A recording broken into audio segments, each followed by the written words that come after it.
Watch Becoming Katharine Graham, only on Local 10 Sunday. Right now at 7 o'clock, another family in mourning after it was revealed that a third girl on board a sailboat that crashed in Biscayne Bay has now died.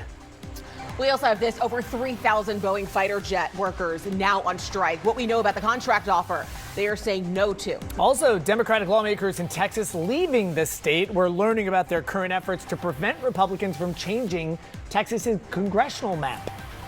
And a water rescue caught on camera. The quick efforts from Miami divers to save a man's life. The one and only Local 10 News starts right now.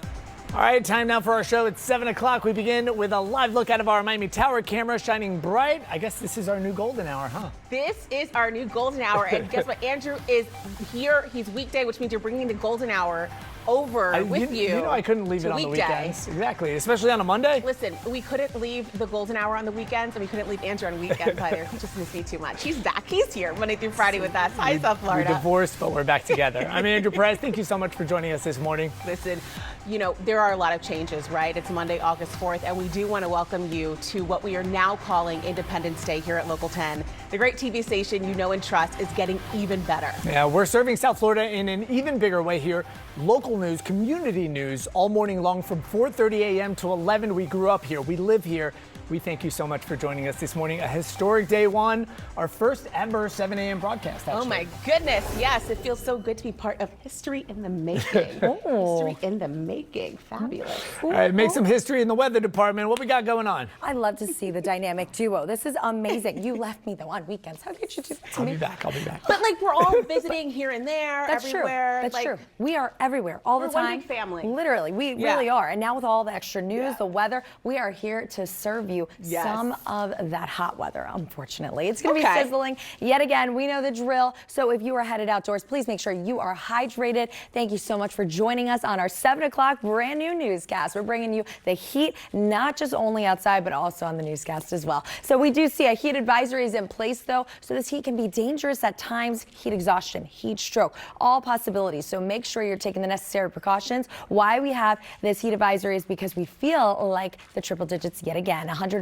to potentially 110 degrees for multiple hours of the day. And we do have our temperatures in the 80s and 70s right now, 83 for Miami, 84 for Key Largo. Hour by hour, we work our way back up to the 90s on that forecast. But I have a tropical update for you. Looking at this, big news here and out of the Hurricane Center this morning, we can see the 5 o'clock advisory showing us that this system, Tropical Storm Dexter, our fourth named storm of the Atlantic hurricane season, is here, and it is going to be moving away. Thank goodness. Get on out of here, Dexter. It is going to push out to sea, become a fish storm, and only bother the fishes there. No land mass interaction, which is great. That's a live look at it on satellite. We have another area of interest with a 30% chance on it as well over towards the southeast. Not a threat for us. And we have another tropical wave that's going to be pushing off the coast. We're looking at a 50% chance for that developing into a tropical system. Even if it does become a named storm, it is not going to be a threat. It turns right back out into sea. And we have to talk about traffic. Annalise, good morning. Good morning, Amanda. Happy Monday, South Florida. It's just after 7 a.m. Happy Independence Day here at Local 10. Let's take a look at your roads.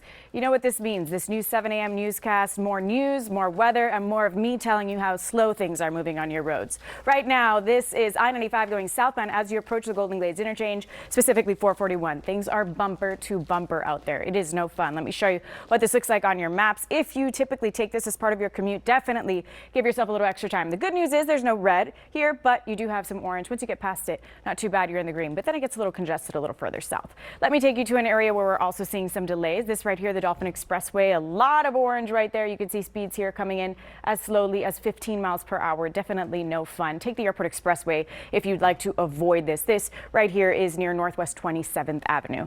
Broward County, you guys are accident and incident free. 595 going eastbound, I-75 to US1 12 minutes, University Drive to US1 6. Alex? Okay, this morning we're following some sad news in connection with the tragedy on the water off Miami Beach last week. The Coast Guard is confirming a third little girl has died following a collision between a sailboat and a barge off Miami Beach. Video shows the moments before that deadly crash. 5 kids were on that boat along with their 19-year-old counselor. They all fell into the water following the collision. The latest victim fought for days with her family by her side, but sadly, she's now passed away. Local 10's Lenny Supal joining us now live in Miami with what we've just learned from investigators. Lenny. Good morning. The family of Ari Buckman grappling with insurmountable pain and loss. A funeral service was held for the 10-year-old girl over the weekend in Miami Beach. Meanwhile, we're told that she spent her very last moments with her family by her side.